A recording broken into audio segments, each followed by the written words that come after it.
പക്ഷെ സ്റ്റാലിൻ്റെ ശരികളെ നമുക്ക് എന്ത് ചെയ്യാൻ പറ്റും, തള്ളിക്കളയാൻ പറ്റില്ല.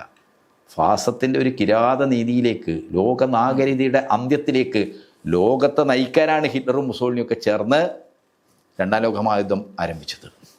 അത് ലോകനാഗരികതയെ അവസാനിപ്പിക്കാനായിരുന്നു. ഫാസത്തിൻ്റെ പിടിയിൽ നിന്ന് ഈ ലോകത്തെ വിമോചിപ്പിക്കാൻ വേണ്ടി 2,70,00,000 സ്വന്തം രാജ്യത്തെ ജനങ്ങളെ ബലി നൽകിയിട്ടുള്ള രാജ്യമാണ് സോവിയറ്റ് യൂണിയൻ.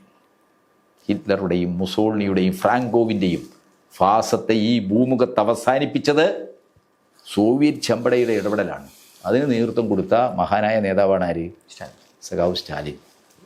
അതുകൊണ്ട് സ്റ്റാലിൻ്റെ തെറ്റുകളെ നമ്മളാരും കുറച്ച് കാണേണ്ടതില്ല, അത് തിരുത്തപ്പെടേണ്ടതാണ്. പക്ഷേ ഈ സ്റ്റാലിൻ വിമർശനം ഉന്നയിക്കുന്ന ആളുകളെല്ലാം എന്താണ്, ആരെയാണ് ന്യായീകരിക്കുന്നത്? ഹിറ്റ്ലറേയും മുസോളിനിയാണ്. ഹിറ്റ്ലറുടെയും മുസോളിനിയുടെയും അന്ത്യത്തിന് ശേഷം ഹിറ്റ്ലറും മുസോളിനിയും ഒക്കെ പറഞ്ഞിരുന്ന ഒരു പുതിയ ലോകക്രമം, ആ ലോകക്രമത്തിന് വേണ്ടി ആംഗ്ലോ സാക്സൺ വംശീയതയെ ഹിറ്റ്ലർ നാസി ഉപയോഗിച്ചതുപോലെ തന്നെ ആര്യശ്രേഷ്ഠത ഉപയോഗിച്ച് ആംഗ്ലോ സാക്സൺ വംശീയതയെ അടിസ്ഥാനമാക്കി വളർന്നു വന്ന സാമ്രാജ്യത്വമാണ് അമേരിക്ക.